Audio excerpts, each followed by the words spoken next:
This is the Nathan, Nat and Shaun podcast. Hi, everybody. G'day. Welcome to our We're on Holidays podcast. Yep. So we're doing a lot, aren't we? Yeah, we have got some of our team choosing their favourite bits throughout the year, and today, lucky duck, it's our executive producer, Amy Carter's go. Hi, Ames. Well, You don't want to be doing this, No. do you? basically, it means more work. So, Amy, one of the things that happens on a daily basis is we come to you and say, hey, get some celebrity on, and we want to speak to someone about a TV show. Or How some does that go random for that's you? in the That's news. right. So people ask me what it is that I do. Yes. And I organise you guys, people to talk to on air. Yeah. Yes. So that's what I've done. I'm picking what I think Some of the standouts? is pretty, some standouts, maybe interesting, possibly funny. So we've had so many people on, amazing guests on this year. You've done Yeah. such a great job. So the people that don't make it onto this podcast, they're shit. Is that what you say? Can you say it, please? They're shit. Just lift your game is what I was thinking. Wink, That She's wink. winking was hard. the moistening of a woman's eyeball there, if you didn't hear it. Enjoy. Sean, I was thinking, what piece of audio would be important enough to introduce our next guest with? What did you come up with? This. Airwolf. Now, Ant Middleton from SAS Australia would know all about Airwolf, wouldn't you, Ant? Oh, this is amazing. This is the best intro I've had. Airwolf. You're up and about when you hear it, don't you? Yeah, exactly. For people that don't know, in the 80s, according to television, there was an experimental high-tech military-grade helicopter that was stolen and then used by a group of well-meaning rebels that lived in the side of a cliff to fight crime. That's right. It's the story of Ant Middleton. Wow, I love that. I love that. And do you know what? It fits perfectly, right? Because the UK don't want me. The Aussies do. So, listen, I'm happy to float around. Good to go in my helicopter. On that, we were talking just before. People love you here. Love you here. So I'm surprised you don't own property here yet, because you should live where the people love you. Yeah, do you know what? I am going to buy up loads of property, Yeah, you actually. are. I'm just going to come in Perth? Oh, yeah. buy up, Perth, Sydney, All over. Melbourne, Gold Coast. Kalgoorlie. Channel 7 pay me so much. I just need to spend it. I gotta don't know spend what it. to spend it on. You get a one-bedroom flat in Sydney, the way things are priced up there. Exactly. No, they don't pay me that well. Hey, and when you came in, Nathan said in real life, gee, you're a handsome devil. And on the You are. weekend, I saw you on the TV at the races. Now, you were with Sam Burgess. Would that, Yeah, big and if- Sammy. You're all dressed up to the nines. You looked an absolute treat. And you were celebrating when the winner went across the line in the Everest. Yeah. Did you I have was. something to do with that? Yeah, I think we won a couple of grand on that. Did you? So, yeah. All fixed, of course. No. But I'm donating it all to charity this weekend for Telethon. No, I'm And is that through your tab account? through my Did you have UAE something- account, yeah. So we know that Sam was in last season's SAS Australia. Season before that, yeah. Season before. Yeah. No one knows how he got through that poo shoot at the start, really. It was like day 2 and his shoulders are so bloody big and he come off an operation. But you've become best friends, clearly. Yeah. It was his head that got stuck. You've seen the size of that guy's head. It's a big scone. Ginormous. Yeah. You wouldn't want to get hit by that. He's a great guy. You know, I saw the best and the real Sam Burgess on that course. He was humble, disciplined, super motivated, and he's just an all-round good guy. You know, he's taken a bit of flack lately, but he's got a good heart. He's a good man. You know what I like about you as well is we see the side of you where you're screaming orders at people, but also at the core of you, the whole way through that series, you can see how caring you are. Yeah.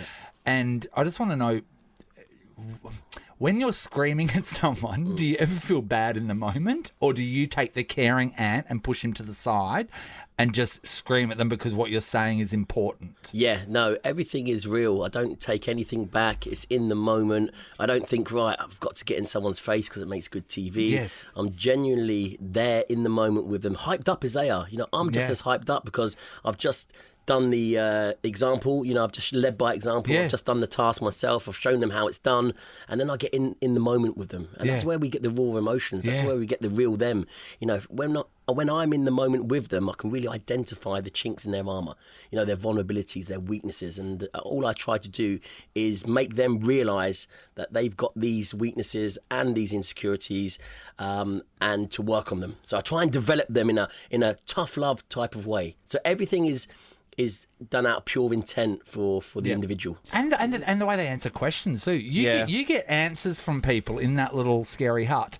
Like Cassie, for example. That people would never have spoken about before. Yeah. Yeah, there's something in the tea. I put something in the tea. And But you are. You're like an intense new Parkinson. No, do you know what it is? It's we maintain that shock of capture. We make them realise that they're in our world. You know, it's they've got to surrender themselves to the process, because if they don't, they're going to be fighting against it and they're going to lose no matter what. So when they sort of let us in, shall we say, we go to work. You know, and it's emotions. People, you know, lock away their emotions, and we drain them physically and psychologically in order to get into their emotions and find out what's going on. Because when you're tired and you've got no food and, you know, you don't know when the next thrashing's going to come along, and your guard's down, that's when we go, that's when we home in and we grab their souls. And, Tell me all your problems. And I've done a lot of camps with the SAS along the journey, and what I liked about that is, I mean, through experience though, you get prepared to be prepared for anything. Yep. But every time there was young people coming into the group all the time, they, you know, for example, you start doing a beasting, if you like, and then everyone thinks it's finished, and they roll out an esky full of beer, and they chuck a few snaggers on, and right then I know something's going to happen straight away. But all these young dudes, they just get in the flow of things. The next thing you know, you're getting absolutely screamed at. Those types of things. Because the amount of times of real life war situations where you've just fought people and then someone wheels an esky out to the battleground. Everyone goes, oh wait, they were having Coronas. It happens. It happens. What kind of stuff were you put through when you were going through that you can remember being horrendous? Do you know what? It's the fear of the unknown that gets you, because you're always on high alert. You're always waiting for the next thrashing. You're always waiting for the next task. God. And, you know, the moment you put a finish line in your head, then you're done. You are, and that's with anything in life, isn't it? You're done. So, it's true to life as well.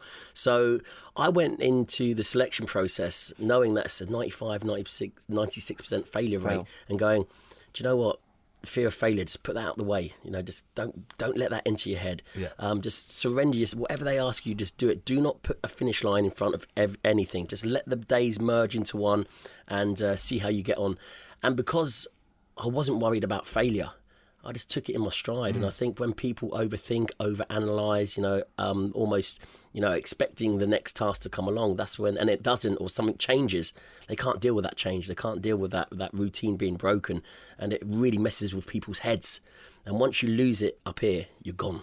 You know, once in your head you go, what the hell is going on, and try to preempt stuff. Yeah, you're done. You're done. Yeah. Once you're out of the game, it's like Anthony Mundine on this one. So funny. Once his head was out the game, that was so funny. I tried to get it back in the game for him, but he wanted to leave all the time. But the amount of times you sent him back in with his backpack was actually really comical. It was so funny. I know. For the first time ever, I was like trying to keep people on the course. I'm like, my job's is to get rid of people. Is to, you know, I want to work on the people that want to be here. But we got his mum on the phone, which, can you imagine that? Yeah, the emotion. Yeah, it was. It was. I'm not going to say anymore because I'm going to get in trouble. But well, I got a question your mum for on the you. phone is pretty drastic, isn't it? This is really important for me, because I think the reason why me and a lot of women and men out there would like to take you as a husband is because that you make them feel safe. Yep. You know, so I just want to know, in an emergency, right? Mm-hmm. Okay, so there is something wrong and I can't walk, and you need to carry me bodyguard style.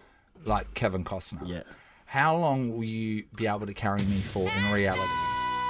So just remember, I can't move. I can't move. My life is in your hands. I would baby carry you and make sure that I maintain eye contact all the time, and with this music in my head. And I would have my hand up to your cheek. And I'll be singing to you, and I'll be stroking your face. And before you know it, we're in Sydney, right? That's right.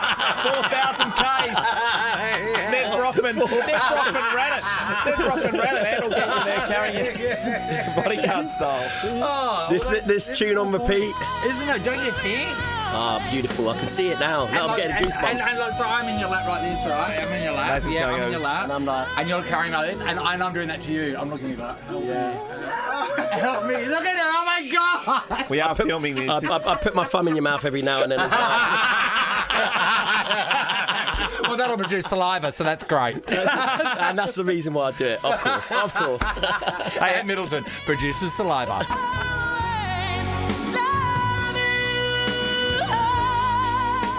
It's the Nathan, Nat and Shaun podcast.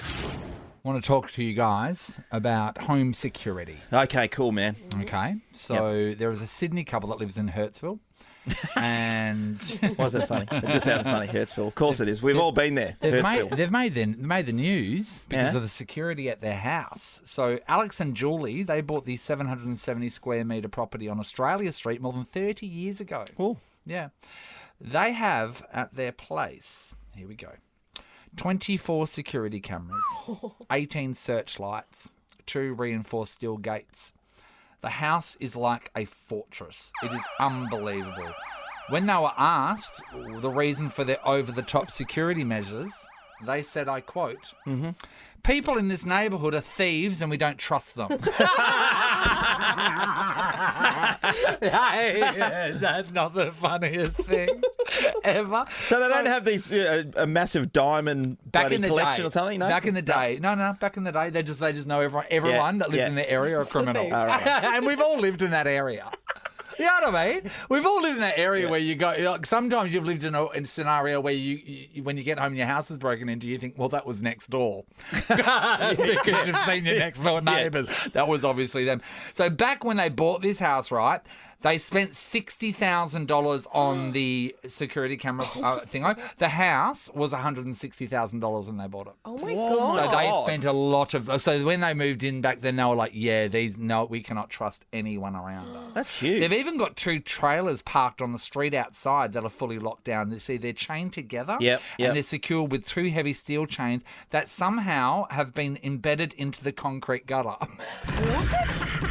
Okay, so no one, even if they chop the chain, they still can't get away with the boats. These people have locked it all down. What's in their house? I need to know what they're protecting so it's- badly. Well, it doesn't look like they're going to have many treasures in there, to be honest. Mate, they're in I'll show Hurstville. you. It's like, it's in the era where Population they go, U. Hey, have you got some brown bricks? Give them to me. I'll build a house. of it." That's the house. That's the house. So it doesn't look like doesn't look like it's a suggestion of anything good in there. And here's the couple. Oh, There bless. you go. Oh, she needs a haircut. But apart from that, she's perfect. Allie, how are you with security? I love our security camera. You can access it on your phone and you get notifications every time someone's spotted. But if I'm ever at home and I can hear like a disturbance outside, Yes. neighbours arguing or something, I'll just like sit on the couch and then click on the app because the sound is amplified through the camera. Oh, so you sit And there I'll and watch listen. what's happening on the street, just have a sticky beak because I can hear better. Yes. Rather than going outside pretending to vacuum the lawn, I just Pretending to vacuum the lawn? to vacuum the lawn, you know, you're sticky beaking, basically. I just do it inside. Is vacuum the lawn a saying? That's the saying. No, I just made it up. It's pretty good, huh? I was going to say because whatever's happening with that disturbance, that they'll stop whatever they're doing or stabbing Yeah, or they whatever, will. and they'll turn and go, "Look at that crazy bitch vacuuming the lawn." So really, it's actually a really clever way 100%. to stop a situation outside. No matter what the wrong thing someone's doing, they'll turn and go, "What the hell's opening over there?" She got the Dyson out in the hedges. Really funny. So people go to great extents to be able to chuck security around their house, but are they paranoid about stuff? Or Well, what? it's usually people that have got nothing to secure too. By the Yeah, way, yeah, for yeah, me, I yeah. mean, my dad, and on every bedroom door in his house, there is a deadbolt with a key. Like in each one, there's a different pile of treasure. Like there's where the rubies are, there's where the ancient gold coins are, and it's not. It's just like there's where a pile of crap is. There's another pile of crap. There's another pile of crap, but let's secure it so no one can get to it. we are talking at the moment about security and taking it to the next level. Inspired off of the couple in Sydney who have 24 security cameras, 18 searchlights, 2 reinforced steel gates at their house in Hurstville. And the reason why? Because people in this neighbourhood are thieves and we don't trust them. Apart from that, they are part of the Hells Angels. But that's cool. Hey, Chelsea. Hello. Hey, Chelsea. This is about your mother-in-law? Mother and father-in-law, yeah. They've got so many fake cameras out the front of their house, maybe one real one for work, one out the back. I'm not sure if there's any fake out the back, but I wouldn't be surprised. The fake cameras, yeah. Yeah. So people be watching their house thinking, oh, stuff's going on here. Yeah, so they've got them everywhere. Yeah. So is it overkill, though? From the outside, you go, oh, they can't. It is. Yeah. It is. It looks odd. So are you talking about the fake ones, those dome ones, the white dome ones that sort of hang down from the ceiling? The white dome ones, and they've got the, the industrial security cameras. Yeah. They've got those on the side of their house, which don't work. They're just there for show. Wow. But yeah. This is the thing, though. Don't the criminals know now what the fake ones are? That have just got the little red light that's showing? Nah. And also, if criminals you've are got pretty a dumb. lot of security cameras outside of your house, that to me, as a criminal, suggests that there's something great inside. That's another good point. that's actually a really good point. Don't you think? Yeah. Anyway, thanks, Charles. Let's go to Rachel in High Wycombe. Hey, Rach. Hi. Hi, Hey, Rachel. Rach. All right, so there's people that have security at the house, and then there's taking it to the next level. What you got for us? Yeah. So I married an electrician. So he's gone over the top to the point of I have 8 security cameras around the house that are connected to my mobile phone that give me alert of movement or anything like that. I have sensor lights that go off. Yes. I have a panic alarm next to my bed. So if I hear a noise, I can just press it and all these blue lights come on and go whoop, whoop, whoop, whoop. So wait, is a panic alarm on the wall? What is a panic alarm? It's a panic alarm for outside. So if I think someone's trying to break in, I can just press it and it just lights up like no tomorrow, like blue lights, almost like the police are here. Yeah, and is it? I'm just trying to visualize. Is it a red button on the wall, or is it like a remote thing? It's like a little button at the side of my bed. At the side of your bed. That's amazing. I want one. You want one? At the side of her bed. Yeah. What else? And then my husband went to the next level and put them inside the house too, which connects to the mobile phone. So if someone does eventually maybe get in, and then they have to get past 2 cattle dogs as well, then we can actually see them inside and what they're doing. It records all the time, 28 days on the mobile phone. So I get alerts at work all the time. It's like, ding, ding. Then he's got a doorbell that's recording as well. So if even someone comes near the doorbell, it starts recording. So my neighbours thought this was an invasion of their privacy, called the police on us when my husband installed it. No. The police laughed and said, actually, they're registered with us, so we can look at their footage any time as well on the outside. And every second house has cameras these days, so you've wasted our bloody time and left. Oh, wow. You could never get away with having it just a side sling, could you? Oh, right. So neither of them can have an affair. You're right, Sean. Unless one camera goes fuzzy at each time when you're walking them through the house. That's amazing. Panic buttons. Remember when we were in at the Prime Minister's joint? They were everywhere, weren't they? Oh, that's right. And you kept on pressing them saying, get these people out. Nathan, Nat and Sean is a Nova podcast. For more great comedy shows like this, head to novapodcasts.com.au. Nova.